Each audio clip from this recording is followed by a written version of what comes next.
Bueno, esta es la sesión extra de la materia de introducción al estudio de lenguas mesoamericanas y en esta ocasión, por necedad de mi parte, vamos, y porque me gusta echarme más trabajo encima, vamos a hablar acerca de una característica que es en realidad muy importante dentro de para las lenguas mesoamericanas y que mal deberíamos tomar en cuenta, aunque no va a ser determinante en nuestra materia, ¿no? Que es la escritura. Eh, Ustedes han de saber, la escritura es una cosa bastante particular. En realidad no es algo, una tecnología, porque finalmente la escritura es una tecnología que se haya desarrollado en todas las áreas culturales y en todas las partes del mundo, ni para todas las lenguas.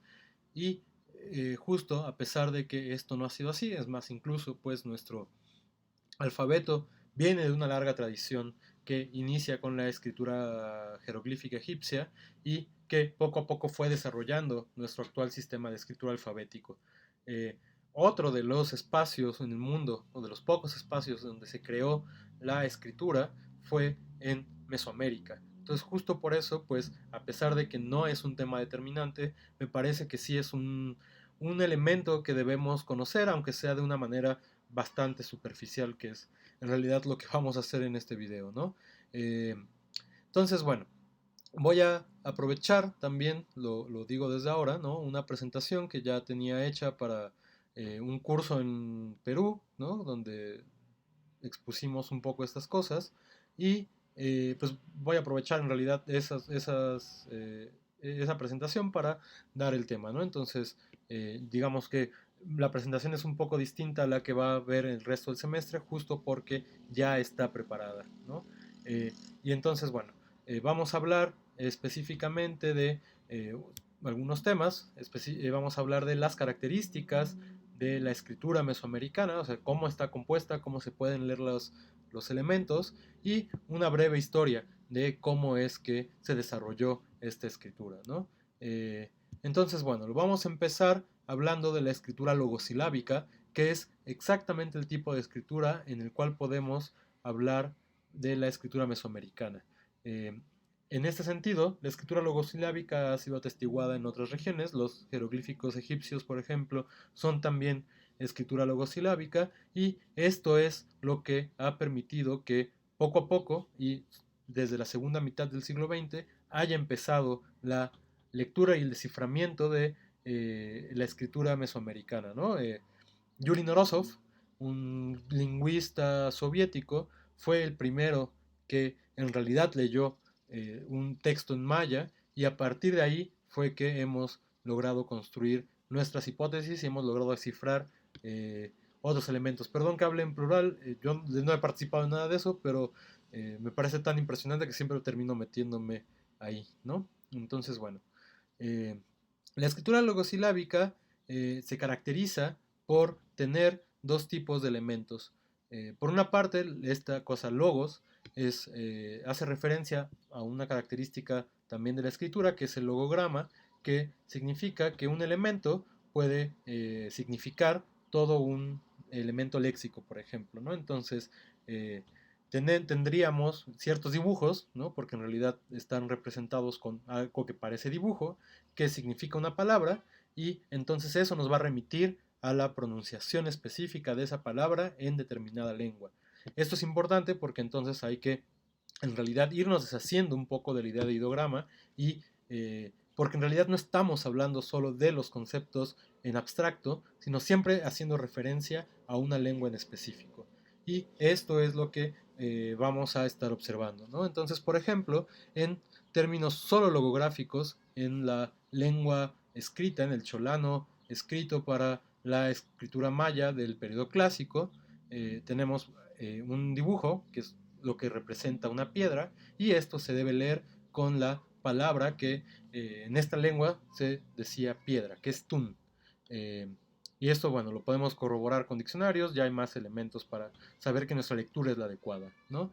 Eh, pero el segundo elemento que conforma este tipo de escritura es esto que es lo silábico. ¿Qué significa esto que sea logosilábico? Significa que hay elementos que nos están diciendo que hay cómo leerlo según ciertas sílabas. Entonces, estas son los que hemos ido descifrando con el paso del tiempo y que justo ya a la hora de corroborarlo con ciertos documentos podemos observar que efectivamente nuestra predicción de lectura fue la adecuada, ¿no?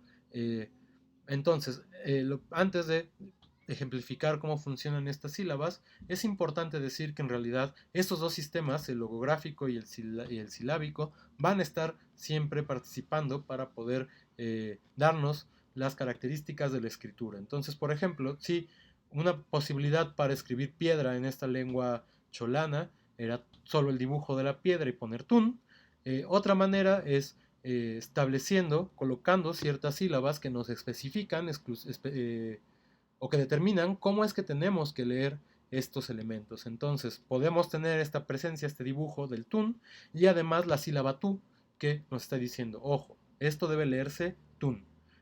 Generalmente, por características de la escritura maya, vamos a encontrar que todas las sílabas van a ser siempre consonante vocal y solo después con ciertos arreglos y ciertas reglas ortográficas vamos a poder representar, por ejemplo, consonantes en coda, ¿no? Entonces, eso ahorita creo que saldrá en la exposición. Así, por ejemplo, otra forma sería escribir la parte final con la cual se debe leer un logograma y entonces tendríamos otra sílaba, ¿no? Aquí, por ejemplo, tendríamos la sílaba ni para decir que la última parte de logograma es una na. Y entonces eliminaríamos la lectura de la última sílaba para poder obtener ese sonido, ¿no? Entonces aparece la piedra y esta cosa como que parece una cola, que es la sílaba ni, y entonces nos está diciendo esto se debe leer tun, debe acabar con una na. Podríamos, y aquí eso es donde empieza a complicarse el tipo de escritura, que podríamos tener los dos elementos silábicos y el logograma coapareciendo en un cartucho específico y entonces es lo que se ve en el cuarto dibujo que está apareciendo en su pantalla, que es la sílaba tu, el logograma tun y la sílaba ni. Como ya parte del estudio y de la norma para representar esto es que los logogramas los vamos a escribir con mayúsculas, que es el tun que está apareciendo ahí, y los elementos silábicos los vamos a escribir con minúsculas, ¿no? Entonces, esto que tiene la sílaba tu, luego tiene el logograma tun, y luego tiene la sílaba ni, se lee nada más tun. Y entonces otra vez, en el cuarto caso, vemos que aparece el logograma solito, ¿no? Y esto es justo una de las características principales de todos los sistemas de escritura mesoamericanos, que son logosilábicos. Y claramente el sistema que mejor conocemos y el sistema que más textos ha producido es el sistema de escritura maya, del cual ahora hablaremos ya específicamente. Entonces decíamos que vamos a encontrar siempre dos tipos de elementos en nuestro sistema de escritura mesoamericano. Logogramas, ahí podemos ver otros logogramas como el logograma de Balam, que es un tigre, ¿no? Y generalmente en estos casos hay una relación entre el icono y el significado, ¿no? Luego tenemos al lado, que es la representación mesoamericana de cerro, que en este caso es WITS, y siempre va a aparecer sobre el logograma o podemos escribirlo con sílabas. Luego, por ejemplo, tenemos la palabra back para hueso, el logograma este que son tres cosas que caen, en realidad son gotas de agua, se llama hal, que significa lluvia. Tenemos un escudo para representar la palabra pacal, que justo significa escudo. Para representar la palabra mujer tenemos el rostro de una mujer, y shik, que esto es otra vez en maya cholano.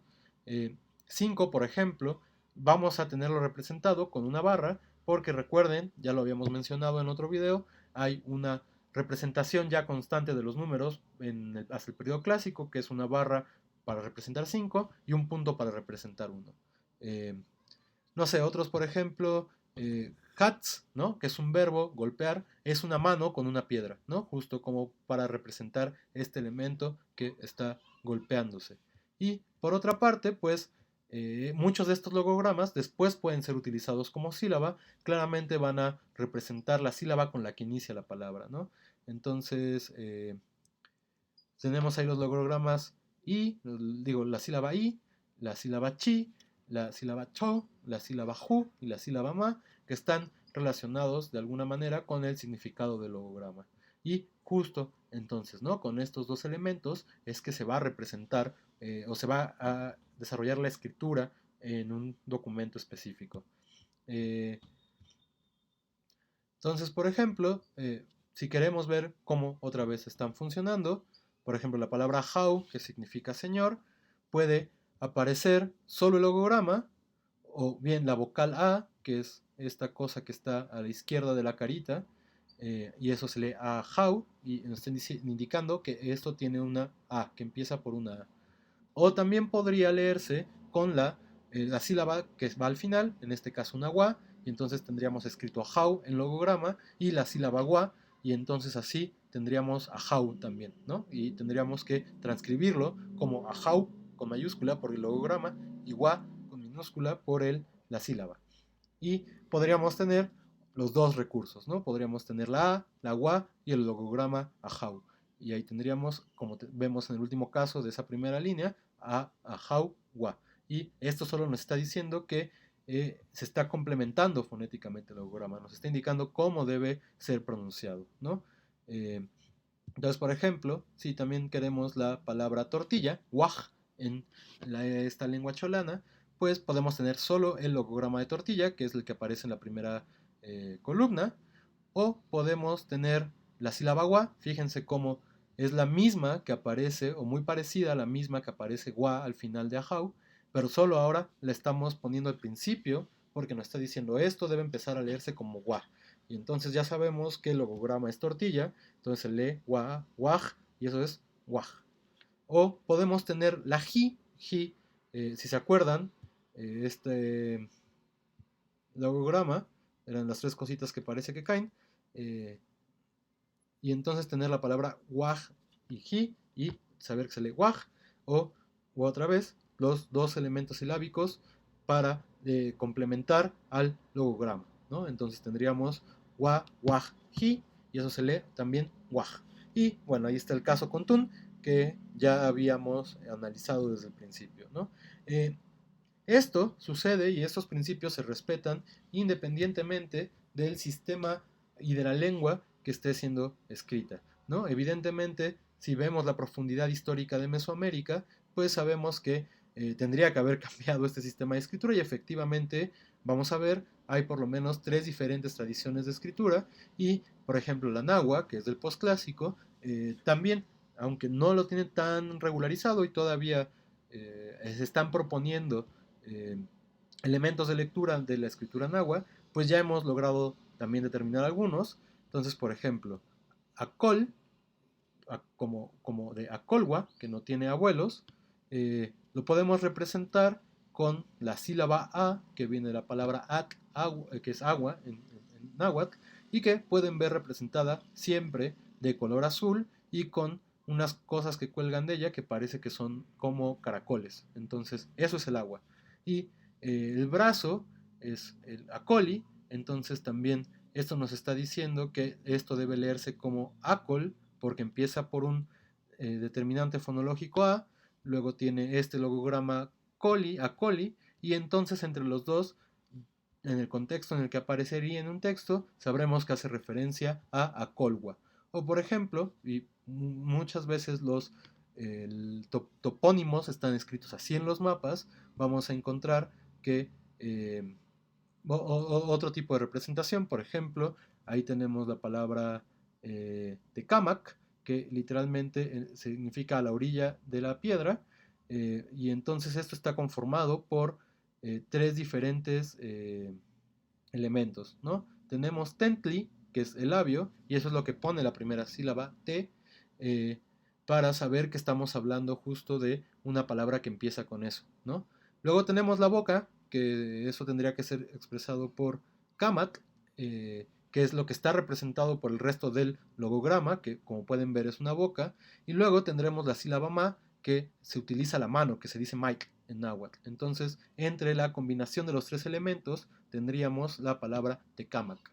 Ya la parte final de la palabra, eso se da justo porque el hablante que estaría viendo un documento sabe cómo están acomodados los diferentes significados y las palabras, que en este caso tendría que ser un locativo, ¿no?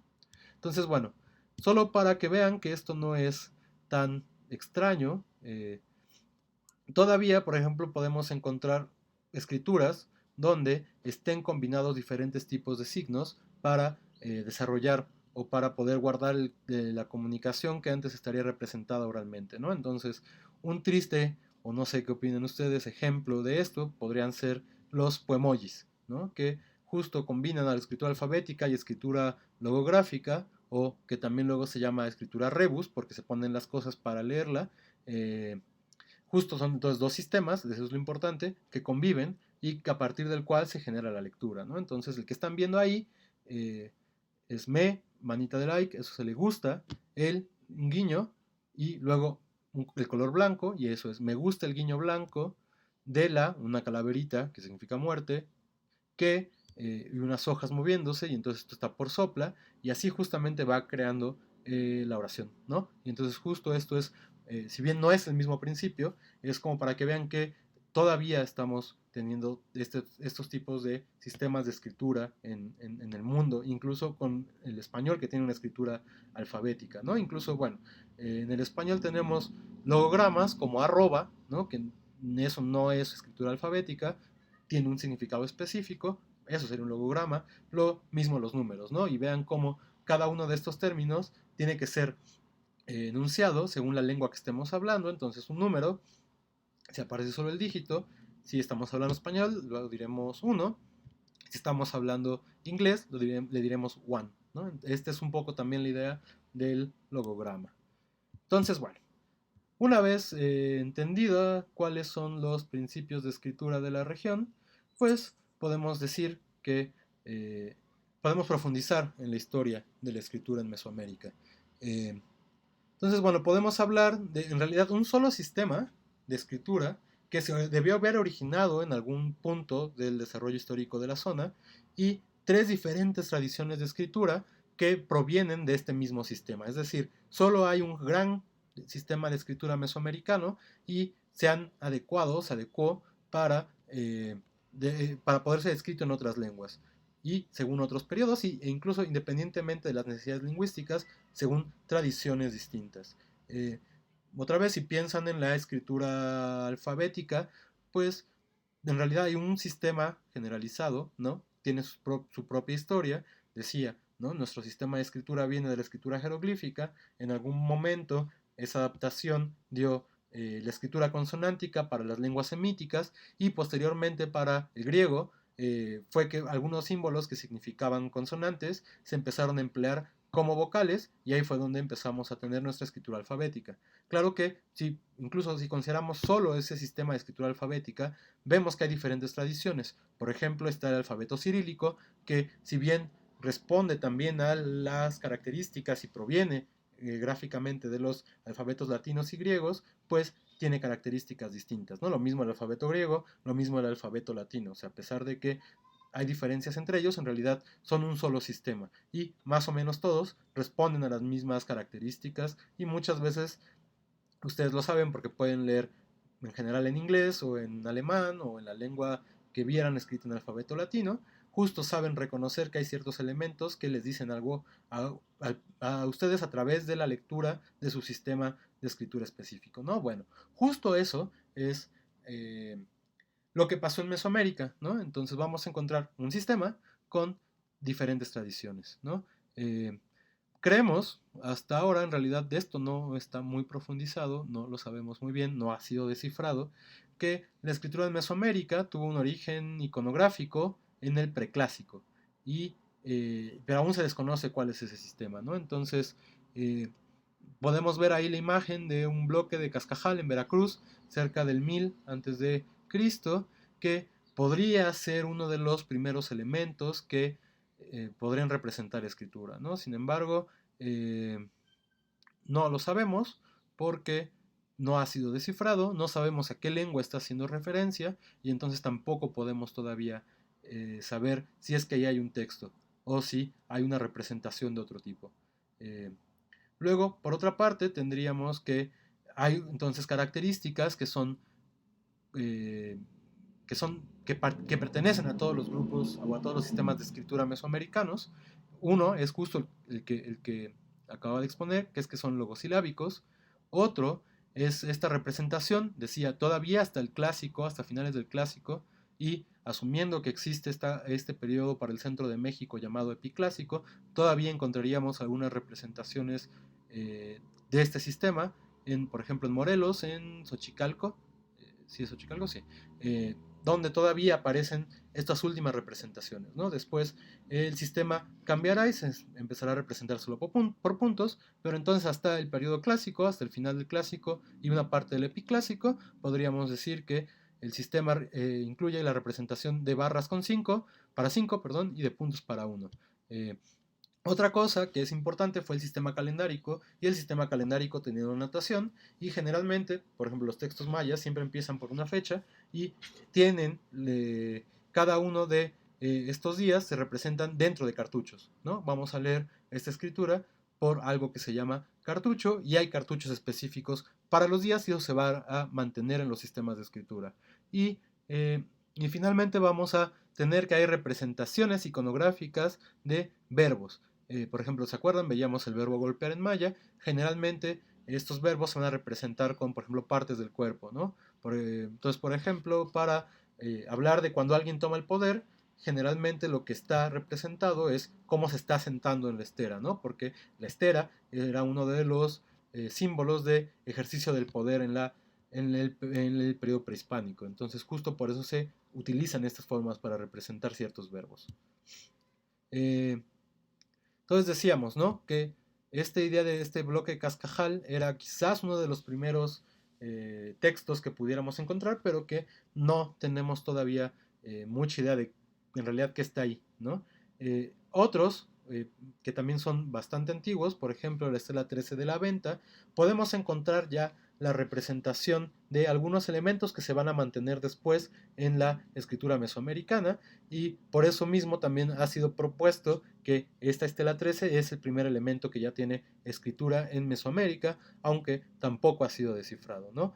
Esta estela generalmente se le llama el diplomático, no, o algo así como el diplomático, y o el abanderado, una cosa así, y justo es por la representación que está ahí de la persona que va caminando, ¿no? Que va cargando eh, esta como bandera.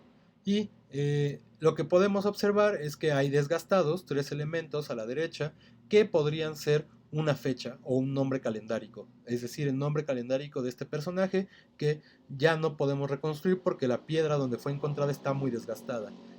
Por otra parte, lo que sí podemos encontrar es esa patita que está atrás de él, que se va a convertir posteriormente, y seguro lo han visto en, por ejemplo, el Códice Buturini, que es la representación para desplazamiento o camino dentro de la iconografía mesoamericana. Entonces eso, por ejemplo, va a ser un elemento que se va a mantener, y justo la idea de pensar que tiene un nombre calendárico es porque también los nombres calendáricos, es decir, la gente se llamaba por el día en que nacía, esos elementos calendáricos van a aparecer constantemente en la representación de ciertos personajes, ¿no? Y justo en la representación mixteca nahua, pues esos son elementos constantes que aparezcan los nombres así representados.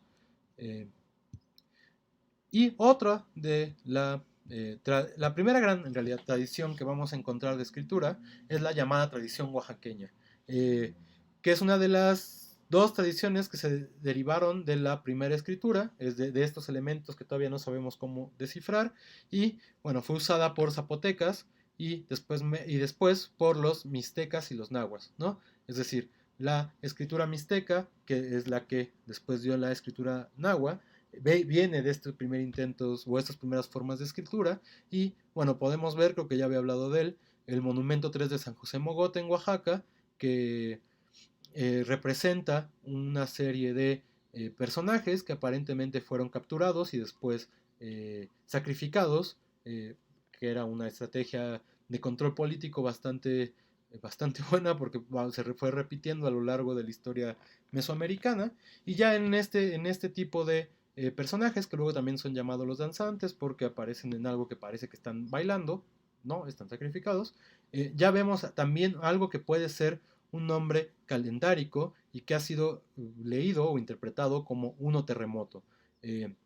Como en realidad tampoco estamos seguros de en qué variante zapoteco o cuál protozapoteco está representado aquí, no has intentado leer a través de otros, de la lengua en la cual está escrita, y también porque no reconocemos ningún elemento silábico aún, ¿no? Entonces no podemos exactamente saber qué es lo que quiere decir ahí. Pero ya encontramos estos elementos que nos indican que por lo menos está representado algo como el nombre de la persona, ¿no?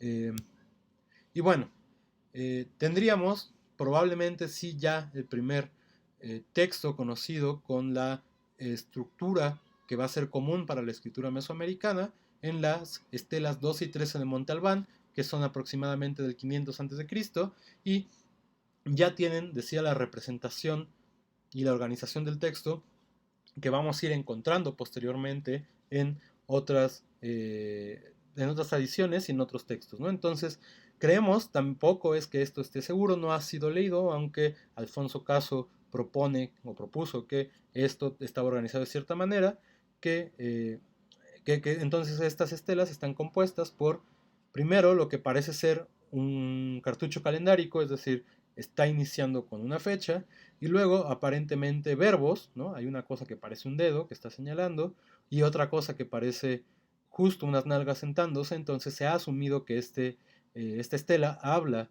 de la toma del poder por algún personaje, cuyo nombre probablemente también esté en esa estela. Otra vez, no se ha logrado descifrar ni se ha logrado interpretar del todo esta estela, pero ya podemos observar ciertas características que van a ser regulares, ¿no? Entonces, por eso mismo, este podría ser ya el primer ejemplo claro de escritura en la región. Eh, y en realidad, la tradición oaxaqueña va a retomar mucha importancia ya en el periodo mixteco, pero en realidad durante el final del periodo preclásico y durante todo el clásico, la gran representación de la escritura no va a estar ahí en Oaxaca, sino va a estar en algo que se llama tradición del sureste, que sería la segunda tradición que proviene de este sistema común desarrollado en el inicio del preclásico, y que podemos dividir a la vez la tradición del sureste en epiolmeca y en maya. La tradición epiolmeca es la descendiente más cercana del sistema que, por ejemplo, veíamos en la estela 13 de la Venta, y no tenemos tampoco todavía mucho conocimiento respecto de ella porque no se han encontrado demasiadas estelas, pero sí, por ejemplo, la estela 1 de la Mojarra, que ustedes pueden ver ahí, ha sido propuesta como un caso de escritura epiolmeca. Supuestamente el texto que está ahí ha sido descifrado parcialmente y se ha reconstruido el protozoque a través de estos sistemas de escritura. Otra vez aquí parece ser, ya encontramos los dos elementos básicos de la escritura mesoamericana, que son el logograma y las sílabas que van a determinar fonológicamente a ese logograma. Sin embargo, bueno, decía, ¿no? Esta solo es una hipótesis, en realidad, pues es consistente con la lectura que se haya leído en Protozoque, pero en realidad no tenemos todavía claridad respecto a qué es lo que pasó ahí, ¿no? Sin embargo, algo que sí es importante es que al parecer justo la escritura, estos primeros ya desarrollos más organizados de la escritura en la zona mesoamericana, fueron en esta zona del Istmo de Tehuantepec, y justo muchos luego elementos que vamos a encontrar en la escritura maya les llaman ismeñogramas porque parece ser eran logogramas que contenían sílabas dentro de la lengua que hablaran estas comunidades, probablemente digo protozoque, y van a pasar y van a ir heredando hacia la escritura maya muchos elementos ya fusionados y que ya no se reanalizan, ¿no? Entonces justo estos elementos que ya están fusionados en la escritura maya son los llamados ismeñogramas, ¿no? Insisto, es porque parece ser que sí, el desarrollo más grande de la escritura en esta zona fue durante finales del periodo preclásico en la zona del Istmo de Tehuantepec. Y incluso en estas zonas ya vamos a encontrar el desarrollo del calendario que posteriormente va a ser el calendario escrito entre los mayas, que es lo que se llama cuenta larga, ¿no? La cuenta larga es un sistema de procesamiento del tiempo que estableció una fecha específica como de inicio de la cuenta en el 3000 y algo antes de Cristo, y a partir de ahí se van desarrollando en un sistema vigesimal las diferentes posiciones que son vigesimales. Las diferentes posiciones van aumentando y entonces así se va contando el tiempo, ¿no? De tal manera que un periodo completo son 18.000 días, ¿no? Y esto en la escritura ya para traducirlo, digamos, a nuestro sistema, lo que hacemos es colocar números y puntos, ¿no? Según la posición en la que está colocado los elementos dentro de esta cuenta larga. Entonces, por ejemplo, en la que tienen ahí, que es una parte de la estela 1 de la mojarra, ya pueden observar una fecha que representa 8 y efectivamente el primer elemento tiene 5 y 3, o sea, una barrita y 3 puntos, eso es 8. Luego el siguiente 5 y solo tiene una barrita. El siguiente tiene 3, que son 3 puntitos. Y abajo tiene 3, que son otros 3 puntitos.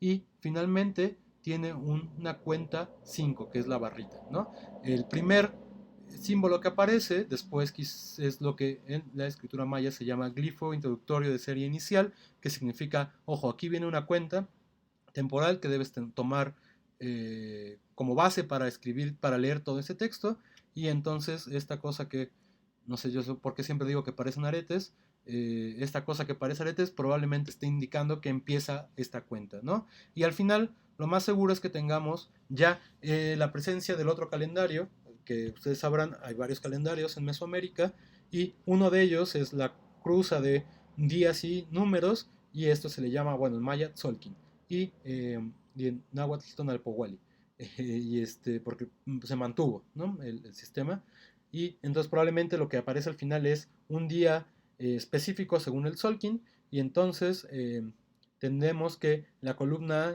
después de leer estos números, tiene la fecha 8.5.3.3.5 y haciendo una conversión según también las conversiones que tenemos para esta cuenta larga, podemos pensar que esto corresponde al 19 de mayo del 143 de nuestra era. Entonces, bueno, ya estamos ahí viendo que incluso el calendario ya tiene el desarrollo que tendrá después en la escritura maya. Y bueno, la segunda, en la fila B, digamos, podemos observar una fecha que es 8.5.16.9.7 y corresponderá al 11 de julio del 156 de nuestra era y tiene exactamente la misma estructura que tiene la anterior, ¿no? Esos aretitos, luego los números y probablemente los días o el nombre del día en el otro calendario. Y bueno, esto es sobre la tradición epiolmeca. Otra vez, no tenemos mucho conocimiento al respecto, pero pues estos son los avances que hemos tenido también porque, pues por desgracia, muchos de los textos ya desaparecieron, ¿no? La piedra, por mejor soporte de escritura que sea y por lo más perdurable que sea, pues al final también se desgasta. Y en realidad, la gran tradición de escritura mesoamericana es la tradición maya. Implica el corpus más amplio de Mesoamérica. En realidad, casi todos los grandes sitios arqueológicos del clásico van a tener estelas donde se escriben o se da cuenta de ciertos elementos importantes para la vida de la comunidad. Y bueno, esta tradición, hay que decir, se escribió al principio en esta lengua protocholano, también hay quien la llama cholano clásico, haciendo este símil con las lenguas clásicas de la antigüedad grecolatina, pero bueno, no importa cómo la denominemos, es una variante de estas lenguas que después van a dar el chortí, el chol, etc., ¿no?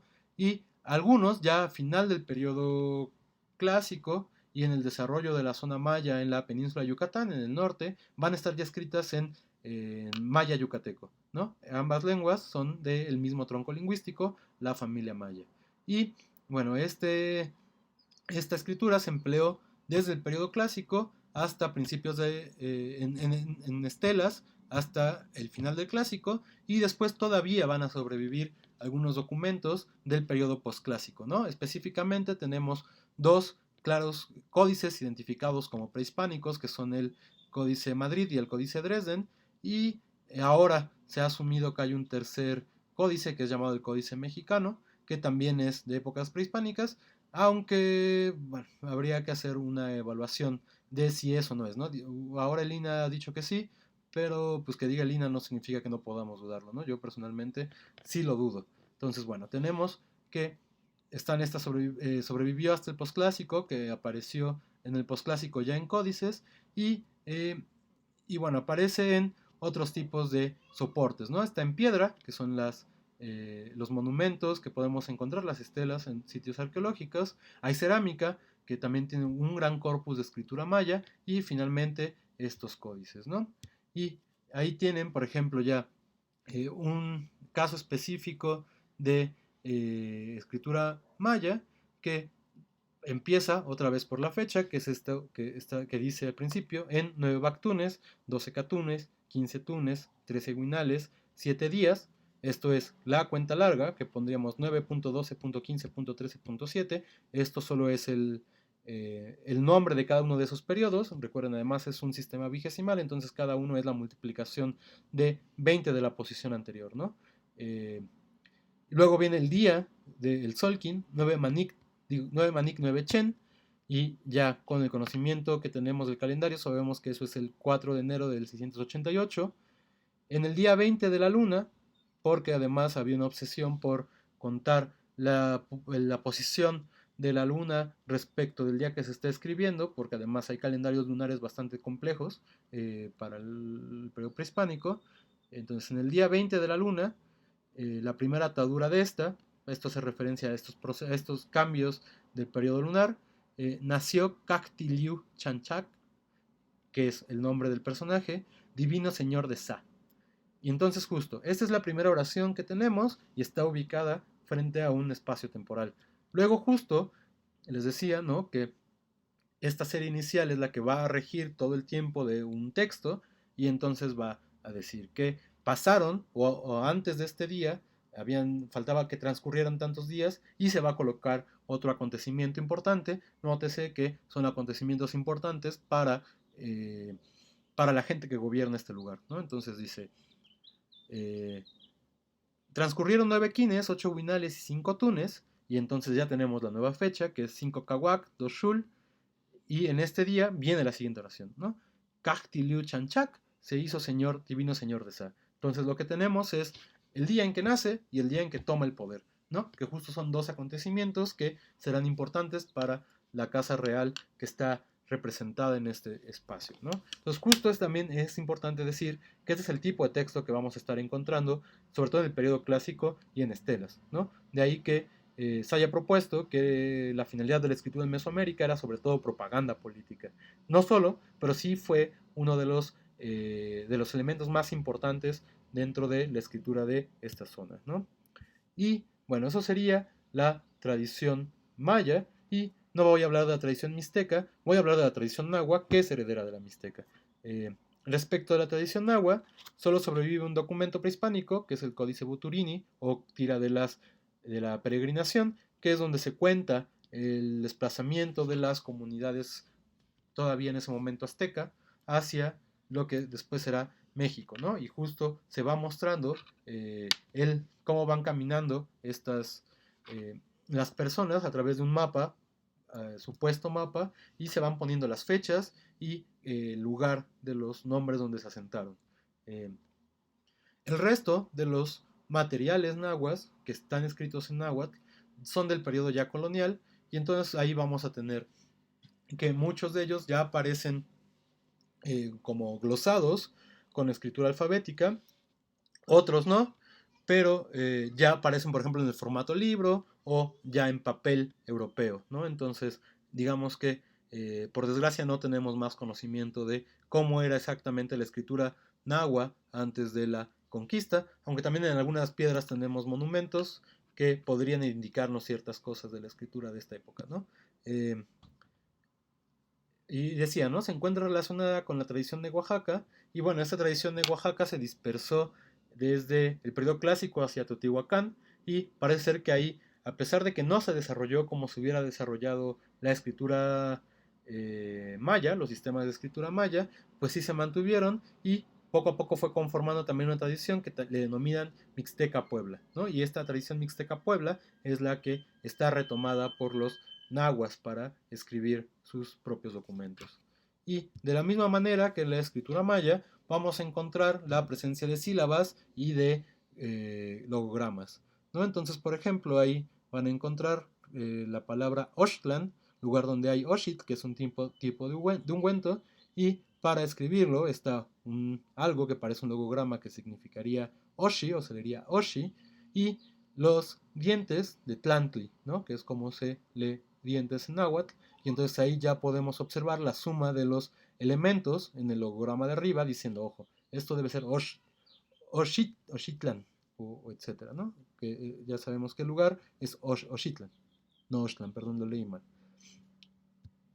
Y bueno, estos sistemas de escritura sobrevivieron, decía, hasta el periodo colonial. Todavía en el periodo colonial fueron empleados para ciertas necesidades de las comunidades, de las nuevas comunidades que se estaban generando en este proceso de colonización. Y ahora vamos a ver un caso de eso, ¿no? Antes hay que decir que hay que intentar interpretar qué es lo que está aquí, ¿no? Entonces, bueno, podemos decir que las tradiciones de escritura aparecieron con los gobiernos jerárquicos y ya vemos que el primer gran caso de escritura, ya claramente escritura, lo tenemos en Oaxaca, que ya habíamos dicho que Oaxaca fue uno de los primeros centros urbanos de Mesoamérica, bueno, Monte Albán, y ahí están empezando a desarrollarse estos elementos que generarán la escritura mesoamericana. Y justo por lo tanto, se piensa que fueron una especie de propaganda política en dos sistemas o en dos medidas, horizontal y vertical.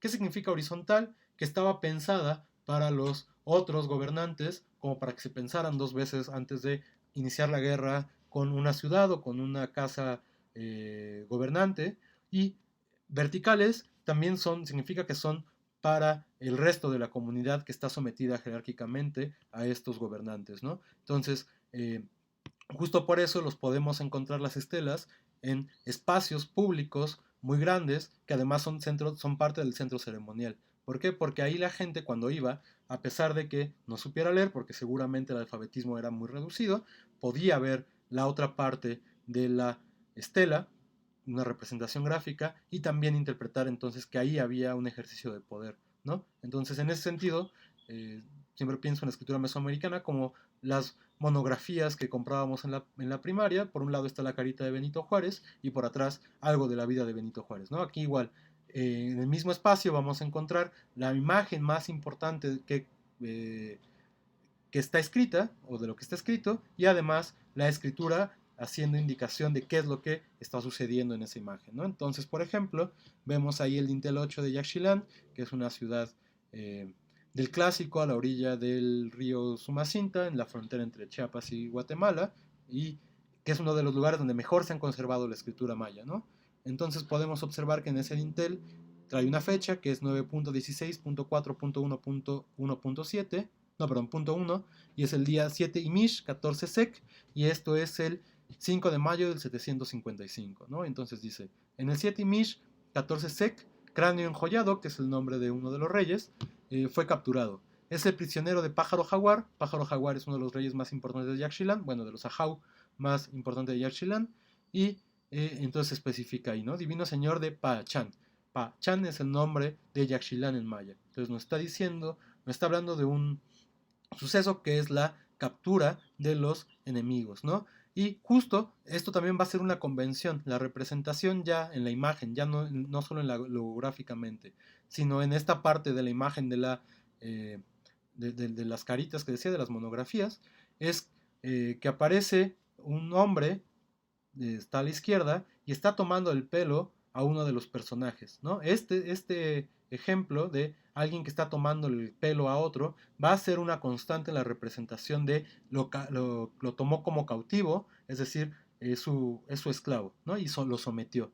Y por ejemplo, lo podemos ver representado en la la llamada piedra de Tizoc, que está en el centro, en el Museo de Antropología, que es ya de Tenochtitlan, aproximadamente 1480, y ahí vemos a un personaje Tizoc, un gobernante mexica, y está agarrando a una persona que podemos ver en la parte de arriba, perdón por el camión que acaba de pasar, podemos ver en la parte de arriba que tiene otra vez un brazo y agua, entonces sabemos que es un Acolwa y está capturándolo este otro personaje, ¿no? Y entonces decía, este rasgo de sometimiento va a ser constante en el desarrollo mesoamericano. Otro de los temas que se narraba en estos textos es el origen de los grupos étnicos, que va a ser muy importante para legitimar también ciertos usos políticos y ciertas relaciones jerárquicas. Y por ejemplo, el llamado Códice de Buturini o la tira de las peregrinaciones, justo lo que está haciendo es narrar el origen del grupo étnico de los mexica. Y está legitimándolos y está contando justo cómo es que provienen de un lugar específico y cómo fue que terminaron asentándose en el Valle de México, ¿no? Entonces se cuenta por años, se cuenta por espacios donde estuvieron y por algunos acontecimientos que empezaron a suceder en esta peregrinación, ¿no? Eh, y otra cosa que se contaba en la escritura es la llegada de un nuevo mandatario. Entonces, por ejemplo, pueden ver en la imagen de la izquierda la entronización de Pacal, que esto está en Palenque y es parte de la escritura del sistema de escritura maya. Y por el otro lado, del lado derecho, una imagen del códice Selden, que es la entronización del señor Tres Lluvia en Oaxaca, ¿no? Y bueno, sabemos que este es Tres Lluvia justo porque a la parte derecha hay una línea que une tres puntitos y un logograma que es el logograma de lluvia. Entonces justo esta identificación con una línea y un logograma del calendario y el número en bolitas es lo que nos va a ayudar a identificar los nombres de los personajes que están ahí representados, ¿no? Y justo les decía, esta es la tradición mixteca, que es muy parecida seguramente la idea que tienen de los escritos nahuas, ¿no? Porque, insisto, es la misma tradición. Y, y esto ya es, otra vez, perdón por, están pasando muchos trailers, también para la administración del Estado, tenemos ahí la página 3 de la matrícula de tributos. La matrícula de tributos se hizo ya en época colonial, pero parece ser que sí está respetando las características del sistema de escritura prehispánico nahua. Y entonces ahí, por ejemplo, lo que está representado son los pagos de las diferentes provincias que debían hacer como tributo al gobierno central en México. Y entonces justo ahí se dice que se deben pagar y está representado en términos logográficos, 400, que son esta cosa que parece un arbolito, en realidad es un pelo, tilmas, y ahí están especificados qué tipo de tilma debe ser, o también, por ejemplo, 20, que es lo que se representa con una bandera, y los trajes que están colocados ahí, ¿no? Entonces esto es una manera de llevar el control administrativo del gobierno, sobre todo lo sabemos del periodo posclásico, ya que había estado presente el poder centralizado de la Triple Alianza. Eh, y una cosa que conocemos a través de la escritura maya es estos dos códices, el códice, por ejemplo, el códice tricortesiano, que es también el códice Madrid, así se le llama, donde justo se representan periodos calendáricos relacionados con el destino de los hombres, ¿no? Esto también se representó en el periodo postclásico en el centro de México. Entonces tenemos ahí una parte del llamado Tonaramat Leoban. Oban fue un tipo que se llevó un montón de textos de acá y se los llevó a Francia. Entonces al final le pusieron su nombre a algunos textos y este es uno de ellos, ¿no? Y entonces justo podemos ver la predicción de los según el calendario del destino de las personas, ¿no? Si habías nacido en un día bueno o en un día malo, o cuál iba a ser tu nombre, etcétera, etcétera. Y bueno, dada esta particularidad, pues la escritura tenía también había sido desarrollada divinamente, ¿no? Por ejemplo, entre los mayas aparece siempre la imagen de un dios mono, que es el que está otorgando la escritura. También luego a veces se le representa con un conejo, y estos personajes fueron los que, digamos, culturalmente se piensa como las personas que le dieron la escritura a los hombres, ¿no? Que también sabemos en la tradición por lo menos mediterránea, también hay dioses de la escritura. Y Otra cosa es que también había una organización social que permitía que ciertas personas fungieran como escribanos, ¿no? Incluso ahí tenemos un detalle de una vasija de Toniná en Chiapas, que es una zona arqueológica también del clásico, y vemos, ¿no? La imagen de un hombre enseñándole a escribir o a contar a otra persona que se ve muy atribulada por que seguramente no le estaba entendiendo, ¿no? Y bueno, eh, pues finalmente sabemos, estos sistemas de escritura, pues terminaron cuando empezó la conquista. Todavía en los primeros años de conquista, quizás el primer siglo, vamos a encontrar representaciones y casos de sistemas de escritura que mezclan ya el alfabeto con la representación prehispánica, pero tarde o temprano va a terminar esta representación mesoamericana y va a entrar el uso masivo de la escritura alfabética, que en realidad, pues, si hacemos estudios filológicos de textos coloniales en estas lenguas, vamos a encontrar un montón de documentos, bueno, no en todas las lenguas, pero en muchas de ellas, vamos a encontrar un montón de documentos ya escritos con el sistema alfabético, ¿no? También, bueno, hay que decirlo, esto fue porque muchos de estos textos eran leídos como partes de mantenimientos de idolatrías, y ustedes saben que hubo quemas de documentos prehispánicos donde se perdió muchísimo información del periodo.